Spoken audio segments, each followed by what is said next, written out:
सुप्रभातम। मैं जयदेव उपाध्याय, सहायक अध्यापक विषय संस्कृत। आज आप लोगों के सामने पर सवर्ण संधि लेकर उपस्थित हूँ। यह कक्षा 10 के छात्रों के लिए है। इस संधि को पंचमाक्षर संधि भी कहा जाता है। तो आइए सूत्र के द्वारा इसे आरंभ करते हैं। सूत्र के द्वारा समझने का प्रयास करते हैं। अनुस्वारस्य ययि परसवर्णः, यह परसवर्ण संधि करने वाला सूत्र है। सूत्र का पुनः एक बार उच्चारण करते हैं। अनुस्वारस्य ययि परसवर्णः। इसमें सूत्र में 3 शब्द आए। अनुस्वारस्य यानी अनुस्वार के स्थान पर, यही सप्तमी विभक्ति का रूप है, यानी यह प्रत्याहार परे होने पर परसवर्णः, परसवर्ण आदेश होता है। इस सूत्र का अर्थ यहाँ नीचे लिखा हुआ है। यह प्रत्याहार के परे होने पर अनुस्वार के स्थान पर परसवर्ण होता है। अब इस सूत्र में आए हुए शब्दों पर विचार करते हैं। इसमें यह प्रत्याहार आया है। यह प्रत्याहार में आने वाले वर्ण यहाँ पर लिखे गए हैं। य व र ल यम ङ न झ भ घ ढ ध ज ब ग ड द ख फ छ ठ थ च ट त क प।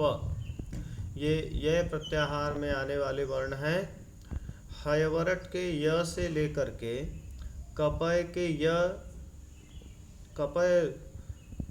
य तक के बीच में जितने वर्ण आते हैं वो सभी यह प्रत्याहार में आते हैं।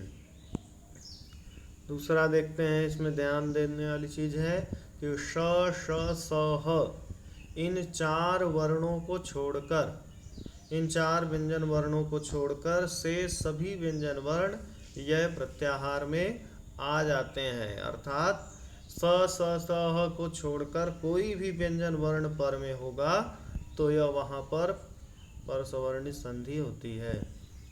अब पर सवर्ण क्या होता है?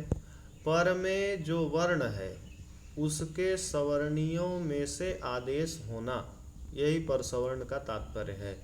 तो अनुस्वार के बाद जो पर वाला वर्ण है उनमें से जो अनुस्वार का जो सवर्णी होता है वह आदेश होना। सवर्ण क्या होता है? सवर्ण करने के लिए सूत्र है संज्ञा करने वाला, तुल्यास्य प्रयत्नम सवर्णम।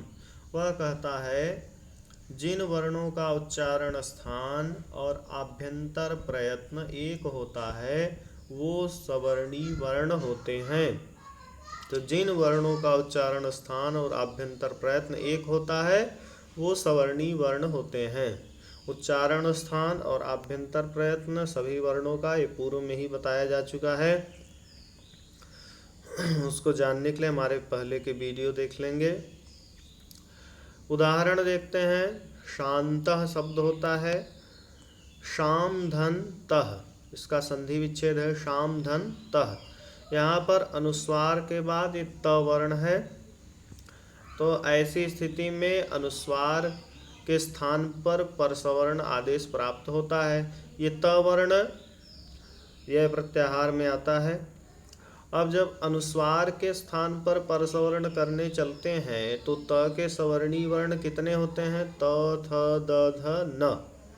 सूत्र आप लोगों ने पढ़ा होगा लृतु लसानाम दंताः, लृ तवर्ग ल स, इनका उच्चारण स्थान दंत होता है।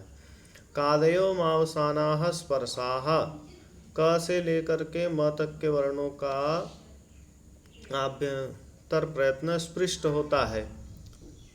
तो अब त थ द ध न, ये वर्ण क्या हुए? सवर्णी वर्ण हुए। तो नासिका स्थान वाले अनुस्वार के स्थान पर इनमें से कौन सा वर्ण हो?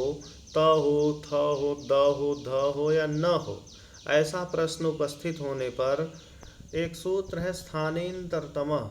वह कहता है जहाँ पर एक के स्थान पर अनेक वर्णों की प्राप्ति हो जाए वहाँ पर जो अत्यंत सवर्णी वर्ण होता है वह आदेश होना चाहिए। तो यहाँ पर त थ द ध न, इनमें से अब अत्यंत सवर्णी कौन सा होगा? तो कहते हैं अनुस्वार नासिकानुस्वारस्य, अनुस्वार का उच्चारण स्थान नासिका है और इनमें से त थ द ध न, इनमें से न वर्ण ऐसा है जिसका कि उच्चारण स्थान नासिका होता है। तो नासिका स्थान वाले अनुस्वार के स्थान पर नासिका उच्चारण स्थान वाला न होता है। तो इस तरह से अनुस्वार के स्थान पर न हो जाता है। तो सब तो बनता है शान धन तह, और संधि होने के बाद इसको मिला दिया जाता है तो शांतः। इस तरह से ये बनता है। इसी तरह से आगे अन्य उदाहरण भी दिए गए हैं, देख लेते हैं उन सबको भी। अगला हमारा उदाहरण है अंकितः। अंकितः, यहाँ पर संधि विच्छेद है अम धन कितः, संधि विच्छेद है अम धन कितः। यहाँ पर अनुस्वार के बाद क है, तो ऐसी स्थिति में ये क वर्ण क्या है, यह प्रत्याहार में आता है, अनुस्वार के बाद यह है, तो सूत्र हमारा लग जाएगा अनुस्वार से परसवर्णः। तो परसवर्ण प्राप्त होगा, तो अनुस्वार के स्थान पर परसवर्ण प्राप्त होंगे। सवर्णी वर्ण देखना है तो क के सवर्णी वर्ण है क ख ग घ ङ, तो नासिका स्थान वाले अनुस्वार के स्थान पर नासिका स्थान वाला ङ आदेश होता है। तो इस तरह से ङ के अनुस्वार के स्थान पर ङ हो जाता है। तो न ङ होने के बाद क्या होता है, अंग धन किता होता है, इसको मिला देते हैं अंकितः बन जाता है। इसी तरह से आगे देखते हैं अंचितः। अंचितः का संधि विच्छेद है अम धन चितः। यहाँ पर अनुस्वार है, अनुस्वार के बाद च है, तो अब अनुस्वार के बाद च वर्ण यह प्रत्याहार में आता है, तो परसवर्ण संधि होता है। तो अब अनुस्वार के स्थान पर च कौन सा वर्ण हो, तो सवर्णी वर्ण देखते हैं। तो च के सवर्णी वर्ण है च छ ज झ ञ, इन सभी का उच्चारण स्थान एक है। तो अब अनुस्वार के स्थान पर कौन सा वर्ण हो, तो कहते हैं नासिका स्थान वाले अनुस्वार के स्थान पर नासिका स्थान वाला ञ होता है। तो नासिका अनुस्वार से आप लोग उच्चारण संधि में पढ़ा होगा, उच्चारण प्रकरण में पढ़ा होगा। तो अनुस्वार के स्थान पर य हो जाता है। तो अब क्या बनता है, अनुस्वार है इसके स्थान पर य हो गया, तो बन गया आय धन चितः, और इसको मिला दिए तो अंचितः बन जाता है। अगला उदाहरण और देखते हैं गुम्फितः। संधि विच्छेद है गुम्फितः का गुम धन फितः। तो गुम धन फितः संधि विच्छेद में अनुस्वार है, अनुस्वार के बाद फ है। अब ये फ अनुस्वार के बाद में फ है, तो फ ये यह प्रत्याहार में आता है। तो अनुस्वार के बाद यह प्रत्याहार मिल गया, तो मिलने के बाद अनुस्वार के स्थान पर परसवर्ण प्राप्त होता है। तो अब अनुस्वार फ के सवर्णी वर्ण प फ ब भ म है, तो इनमें से कौन हो, तो म हो जाएगा, क्योंकि म का उच्चारण स्थान नासिका है और अनुस्वार का भी नासिका है, दोनों अत्यंत सवर्णी होते हैं। तो अनुस्वार के स्थान पर म हो जाता है। तो म होने के बाद क्या बनता है, गुम धन फितः, इसको मिला दिया जाता है तो गुम फितः बन जाता है। इस तरह से गुम्फितः बनता है। ये क्रमशः आपको सभी पांचों वर्ग परे के अक्षर परे रहने पर उदाहरण दिखाए जा रहे हैं। अगला उदाहरण है कुंठितः। इसका संधि विच्छेद है कुम धन ठितः। अनुस्वार के बाद ठ वर्ण है या यह प्रत्याहार में आता है, तो अनुस्वार के स्थान पर ण हो गया, क्योंकि अनुस्वार ट ठ ड ढ ण ये ठ के सवर्णी वर्ण है। तो इनमें से नासिका स्थान है अनुस्वार का, तो अनुस्वार स्थान नासिका स्थान वाला ण होता है, तो बनता है कुण धन ठितः।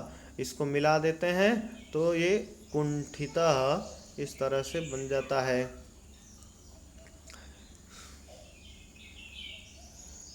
आगे देखते हैं, यहाँ पर नीचे सवर्णी वर्ण लिखे हैं, ऊपर सवर्णी वर्ण फ के सवर्णी वर्ण प फ ब भ म, ठ के सवर्णी वर्ण है ट ठ ड ढ ण। तो इस तरह से सूत्र के माध्यम से आपको बताया गया। अब एक सूत्र अन्य है वा पदान्तस्य। वा पदान्तस्य, ये भी परसवर्ण संधि करने वाला महत्वपूर्ण सूत्र है। वा पदान्तस्य, इस सूत्र की वृत्ति है पदान्तस्य अनुस्वारस्य यई परे परसवर्णो वा स्यात्। पदांत अनुस्वार के स्थान, पद के अंत में स्थित अनुस्वार के स्थान पर यह प्रत्याहार के परे रहते पर सवर्ण होता है विकल्प से। इस शब्द में आए हुए इस सूत्र में आए हुए शब्दों पर विचार करते हैं। इसमें एक शब्द आया विकल्प। विकल्प क्या होता है? कार्य का एक बार होना और एक बार न होना, ये विकल्प के बारे में यहाँ बताया गया है। तो इस सूत्र से यानी जो कार्य विकल्प से होता है वो एक बार होगा और एक बार नहीं होगा, यही विकल्प का तात्पर्य है। अनुस्वारस्य यही परसवर्णः, इस सूत्र के द्वारा क्या विशेष है इस पर ध्यान देंगे। अनुस्वारस्य यही परसवर्णः, सूत्र से जो कार्य होता है वही कार्य इस सूत्र से भी होता है। अनुस्वार के स्थान पर परसवर्ण, यानी ये दोनों सूत्र एक ही कार्य करते हैं। वह भी परसवर्ण करता है, यह भी परसवर्ण करता है। अनुस्वार के स्थान पर परसवर्ण करता है यह प्रत्याहार के परे रहने पर। तो अनुस्वार से यही परसवर्ण से भी यह प्रत्याहार परे होने पर परसवर्ण होता है। वा पदान्तस्य सूत्र से भी यह प्रत्याहार परे होने पर परसवर्ण होता है। तो दोनों में अंतर क्या है? अंतर यह है कि अनुस्वार से यही परसवर्ण से, अनुस्वार से यही परसवर्ण से जो परसवर्ण आदेश होता है वह नित्य होता है, यानी उसमें विकल्प नहीं होता है, वहाँ पर केवल एक रूप बनता है। और वा पदान्तस्य से विकल्प से परसवर्ण होता है। तो विकल्प से परसवर्ण होने का मतलब है वहाँ पर दो रूप बनेगा, यानी एक बार परसवर्ण संधि होगी और एक बार नहीं होगी। दूसरा, इस वा पदान्तस्य सूत्र में विशेष क्या है, ध्यान देंगे। वा पदान्तस्य, ये महत्वपूर्ण है। वा पदान्तस्य से परसवर्ण केवल पद के अंत में स्थित अनुस्वार को होता है। तो वा पदांत, ध्यान देंगे, वा पदान्तस्य से परसवर्ण केवल पद के अंत में स्थित अनुस्वार को होता है। अनुस्वार से ही परसवर्ण से जो परसवर्ण आदेश होता था वह पद के मध्य में स्थित वर्ण को होता था और नित्य होता था। लेकिन वा पदान्तस्य सूत्र से जो आदेश होगा, परसवर्ण होगा, वह पद के अंत में स्थित वर्ण को होता है और विकल्प से होता है। चलिए आगे देखते हैं। उदाहरण इसका है त्वं करोसि, त्वं करोसि। चूँकि ये विकल्प से करता है तो इसलिए एक बार त्वं करोसि बनता है, एक बार त्वं करोसि, इसका दो रूप बनता है। इसमें संधि विच्छेद है इसका। त्वं धन करोसि, अनुस्वार है तो व के ऊपर, उसके बाद ये करोसि का ये क है। तो पर में अनुस्वार के बाद यह प्रत्याहार का वर्ण मिल गया क। तो ऐसी स्थिति में अनुस्वार के स्थान पर परसवर्ण होगा। इसमें और उसमें अंतर आपको बताया गया था, ये पद के अंत में है। इसे त्वम, यह क्या है, एक पद है। करोषि एक अलग पद है। तो त्वम, यहाँ पर त्वम, ये जो पूरा पद है, इस पद के अंत में स्थित है म नहीं, अनुस्वार। तो पद के अंत में स्थित है अनुस्वार, इसलिए यहाँ पर वा पदान्तस्य सूत्र से विकल्प से परसवर्ण होता है। तो अनुस्वार के बाद देखें, यहाँ पर क वर्ण है, तो उसी का क, यह क क्या है, यह प्रत्याहार में आने वाला वर्ण है। तो ऐसी स्थिति में अनुस्वार के स्थान पर परसवर्ण प्राप्त होता है। तो पर वाला वर्ण है क। अब इस क के सवर्णी वर्ण कितने हैं, पहले ऊपर संधि में बताए हैं हम। क ख ग घ ङ, ये पांचों सवर्णी है। इनमें से कौन होगा, तो अनुस्वार का उच्चारण स्थान नासिका, क ख ग घ ङ में से ङ का उच्चारण स्थान नासिका, इसलिए अनुस्वार के स्थान पर ये ङ वर्ण होता है, दोनों का उच्चारण स्थान एक होने के कारण। तो अनुस्वार के स्थान पर ङ हो गया, तो अब क्या बन गया, त्वंग करोसी। तो इस तरह से त्वंग करोसी बन गया, उसको मिला दिए, त्वंग करोसी हो गया। अब जब अनुस्वार नहीं होता है, अनुस्वार नहीं पर सवर्ण संधि जब नहीं होता है तो क्या होता है, त्वम करोसी। जैसा ऊपर था संधि विच्छेद के समय वैसा ही रहता है। तो इसमें दो रूप बनते हैं, पर सवर्ण संधि होगा तो त्वं करोसी, पर सवर्ण संधि नहीं होगा तो त्वम करोसी। यही वो विकल्प से कार्य दिखाया जा रहा है। विकल्प से कार्य यानी एक बार होता है एक बार नहीं होता है। तो जब पर सवर्ण संधि हुआ तो त्वं करोसी बना, और जब पर सवर्ण संधि नहीं हुआ तो त्वम करोसी बना। अब ये तो सूत्र के माध्यम से समझाया गया। इसको हिंदी में समझने के लिए इसका नियम बनाए जाते हैं जो हिंदी में, ये आप लोग विशेष रूप से ध्यान देंगे। ये आप सूत्र न याद कर सके तो ये हिंदी में नियम जो दिए हुए हैं इनको ही याद कर लेंगे। तो नियम हम जो यहाँ पर बनता है वह है, अनुस्वार के बाद यह प्रत्याहार का वर्ण आए तो अनुस्वार के स्थान पर परसवर्ण होता है। ये नियम है। अनुस्वार के बाद यह प्रत्याहार का वर्ण आए तो अनुस्वार के स्थान पर परसवर्ण होता है। ठीक, इसी नियम को दूसरे तरह से यहाँ लिखा गया है। नीचे नियम अलग तरीके से लिखा गया है, बातें दोनों ही नियमों में एक है। अनुस्वार के बाद यह स श स ह को छोड़कर कोई भी व्यंजन वर्ण आए तो परसवर्ण होता है। तो अनुस्वार के स्थान पर परसवर्ण होता है। इसमें इतना और जोड़ लेंगे तो बात और स्पष्ट हो जाएगी कि अनुस्वार के बाद स स स ह को छोड़कर कोई भी व्यंजन वर्ण आए तो इसके बाद यहाँ पर अनुस्वार के स्थान पर परसवर्ण होता है। इतना अनुस्वार के स्थान पर, इतना इसमें और लिख लेंगे तो बात और स्पष्ट हो जाएगी। अनुस्वार के स्थान पर परसवर्ण होता है। ठीक, इसी को नियम को और आगे देखें, एक तरीके से और लिखा है हमने, जिसको जिस तरीके से समझ में आ जाए अच्छी तरह से वो नियम याद कर लें। तीनों नियमों में एक ही बात अलग अलग तरीके से कही गई है।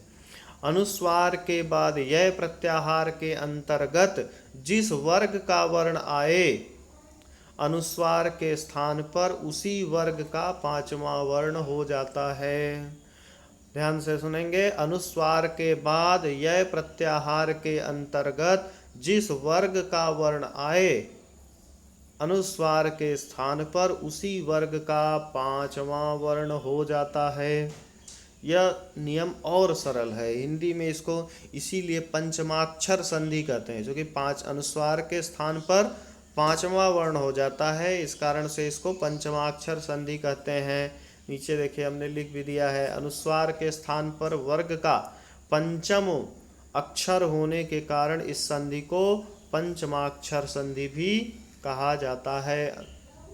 इसीलिए इसको हम पंचमाक्षर संधि कहते हैं, लेकिन वैसे इस संधि का नाम है परसवर्ण संधि। इसको ध्यान रखेंगे, इस संधि का नाम है परसवर्ण संधि।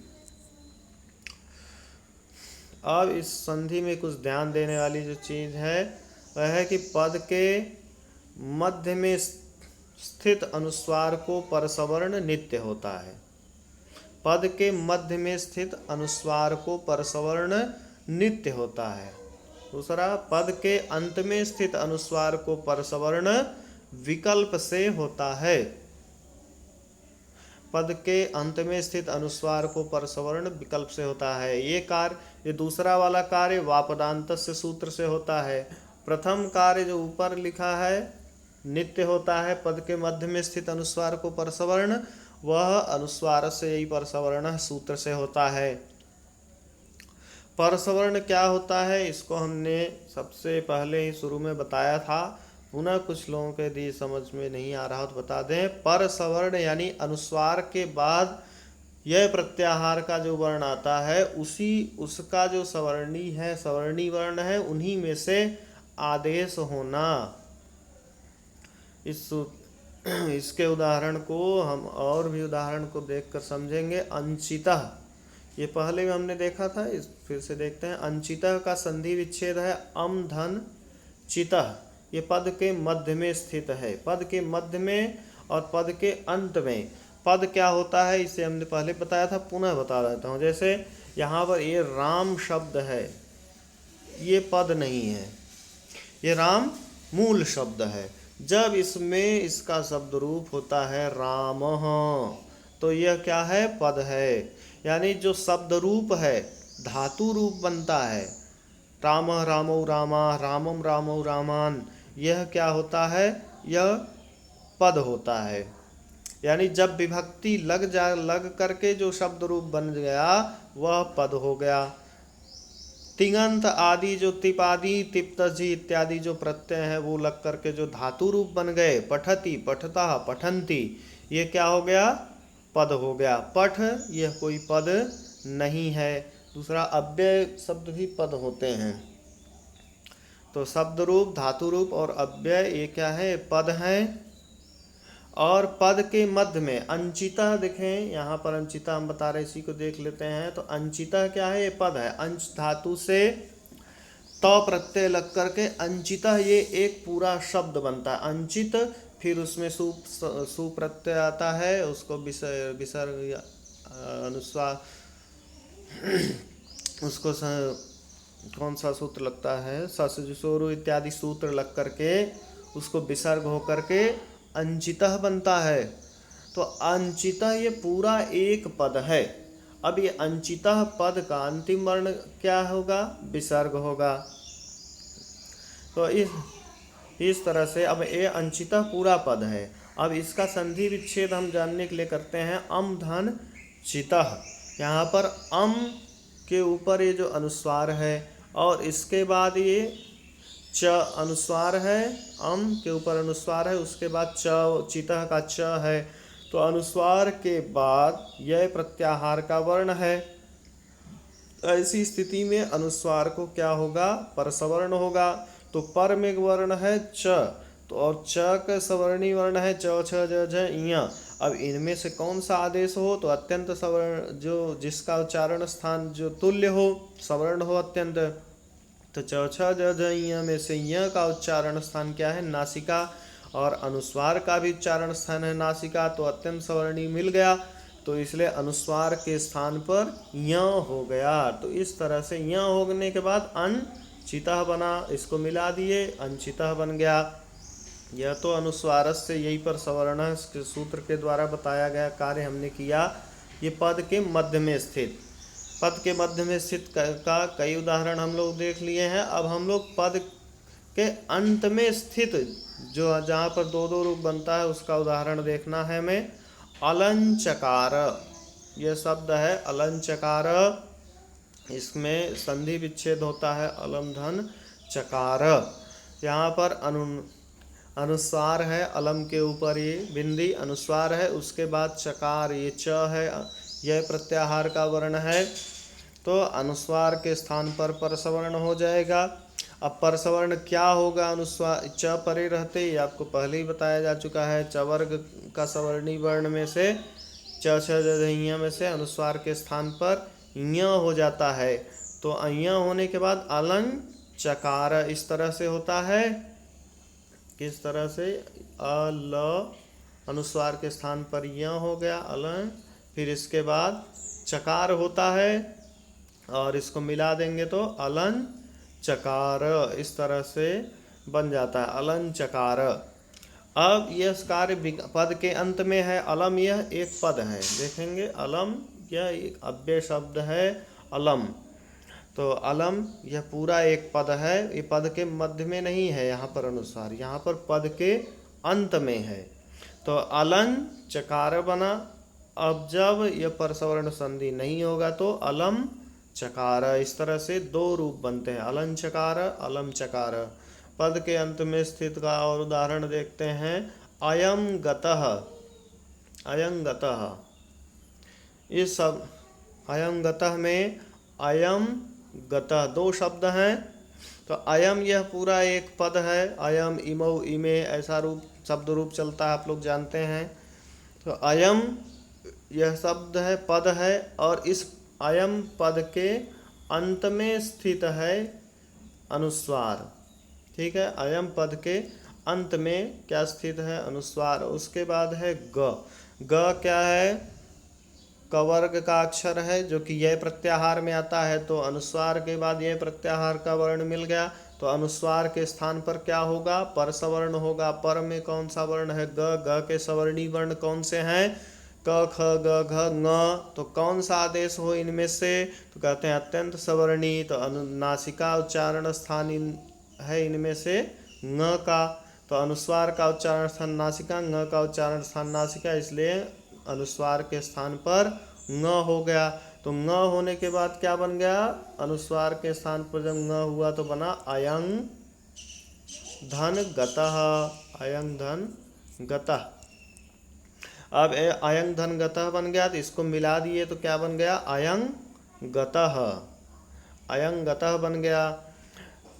अब जब संधि एक पर सवर्ण संधि होने पर अयं गतः बना, और जब पर सवर्ण संधि नहीं होगा तो अयम गतः। यहाँ पर विकल्प से कार्य होता है पद के अंत में, इसको ध्यान रखेंगे। तो दो रूप बन गया, अयं गतः, अयम गतः। अगला उदाहरण देखते हैं, इदं तव। इदं तव, संधि विच्छेद इदम धन तव। अनुस्वार के बाद कौन सा वर्ण है, त है। इदम का ये अनुस्वार है, इसके बाद वर्ण है त, तव का त। तो त यह प्रत्याहार में आता है, तो अनुस्वार के बाद यह प्रत्याहार का वर्ण है, तो अनुस्वार के स्थान पर पर सवर्ण होगा, तो पर वाला वर्ण है त, और इसके सवर्णी वर्ण है त थ द ध न। तो इनमें से अत्यंत सवर्णी कौन है, तो न का उच्चारण स्थान भी नासिका है, अनुस्वार का भी स्थान नासिका होता है। तो इसलिए अनुस्वार के स्थान पर कौन सा वर्ण हो जाएगा, न। तो इस तरह से अनुस्वार के स्थान पर न हो गया, तो क्या बना, ईदन तव। ईदन तव हो गया, ईदन अनुस्वार नहीं रहेगा, ईदन तव बन जाएगा। इसको मिला देंगे, ईदन तव। और जब पर सवर्ण संधि नहीं होगा तो इदम तव। इस तरह से दो रूप बनेगा। अगला उदाहरण देखते हैं, रामम भजामी। रामम भजामी, राम का भजन करता हूँ। तो रामम धन भजामी, यह संधि विच्छेद होगा। अब यहाँ पर अनुस्वार है, अनुस्वार रामम के ऊपर अनुस्वार है, उसके बाद कौन सा वर्ण है, भजामी का भ। तो अनुस्वार के बाद है यह प्रत्याहार का वर्ण भ, तो परसवर्ण संधि प्राप्त होता है। तो पर वर्ण है भ, तो पर का इस भ का सवर्णी वर्ण है प फ ब भ म। तो अत्यंत सादृश्य सवर्णी होने के कारण, उच्चारण स्थान एक होने के कारण, अनुस्वार का उच्चारण स्थान नासिका, म का उच्चारण स्थान भी नासिका, तो अनुस्वार के स्थान पर क्या हो गया, म हो गया। तो अनुस्वार के स्थान पर म होने के बाद क्या बन गया, रामम धन भजामी, मिला दिए उसको, रामम भजामी। इस तरह से संधि होकर परसवर्ण संधि होकर के रामम भजामी बना। और जब परसवर्ण संधि नहीं होगा तो पूर्ववत स्थिति रहेगी, रामम भजामी। तो इस तरह से सभी वर्गों के परे रहने पर उदाहरण लगभग यहाँ पर दिया जा चुका है। पुनः एक बार अत्यंत आपको सरलता हो इसलिए हमने यहाँ पर एक चार्ट बना दिया है, इसको ध्यान से देख लेंगे तो आपको समझ में आ जाएगा कब क्या होता है। परे होने पर यानी अनुस्वार के बाद, अनुस्वार के बाद होने पर, ठीक है। परे होने पर का अर्थ होता है बाद में होना। तो अनुस्वार के परे होने पर, तो अनुस्वार के बाद यदि ये वर्ण हो, ध्यान से देखेंगे, अनुस्वार के बाद यदि ये वर्ण हो, पांचों वर्ग के वर्ण दिए हैं, क वर्ग क ख ग घ ङ। यदि अनुस्वार के बाद क ख ग घ ङ ये वर्ण हो तो अनुस्वार के स्थान पर क्या होगा, ङ हो जाएगा। अनुस्वार को क्या होता है, देखिए यहाँ लिख दिया हमने। तो क वर्ग के वर्ण परे हों तो अनुस्वार को क्या होता है, ङ होता है, ठीक। इसी तरह से च वर्ग के वर्ण परे हों, च वर्ग च छ ज झ ञ, च वर्ग के वर्ण परे हों तो अनुस्वार को क्या होता है, य हो जाता है। ट वर्ग ट ठ ड ढ ण, अनुस्वार के बाद ट ठ ड ढ ढ यानी ट वर्ग के वर्ण हो तो अनुस्वार को क्या होता है, ण हो जाता है। त वर्ग त थ द ध न, अनुस्वार के बाद यदि त थ द ध न हो, त वर्ग का वर्ण हो तो अनुस्वार को क्या हो जाता है, न हो जाता है, न होता है। इसी तरह से प वर्ग अनुस्वार के बाद प वर्ग के वर्ण हो, प फ ब भ म, तो अनुस्वार को क्या होता है, म हो जाता है।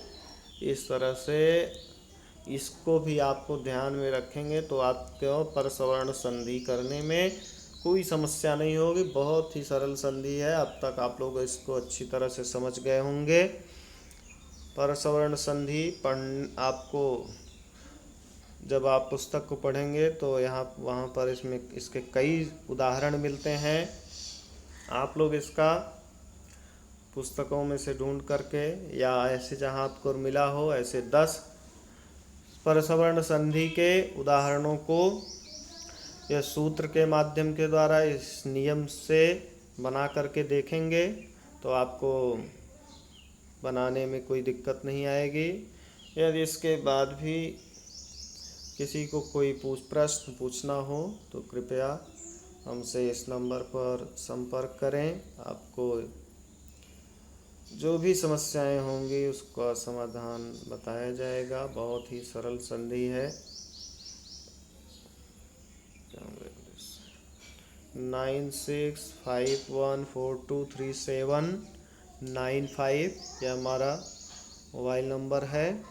जिस भी छात्र को समझना हो, कोई भी परसवर्ण संधि ने अन्य संधियों में भी या अन्यत्र कहीं कुछ पूछना हो तो इस नंबर पर पूछ सकते हैं फ़ोन करके, व्हाट्सएप के भी माध्यम से। धन्यवाद।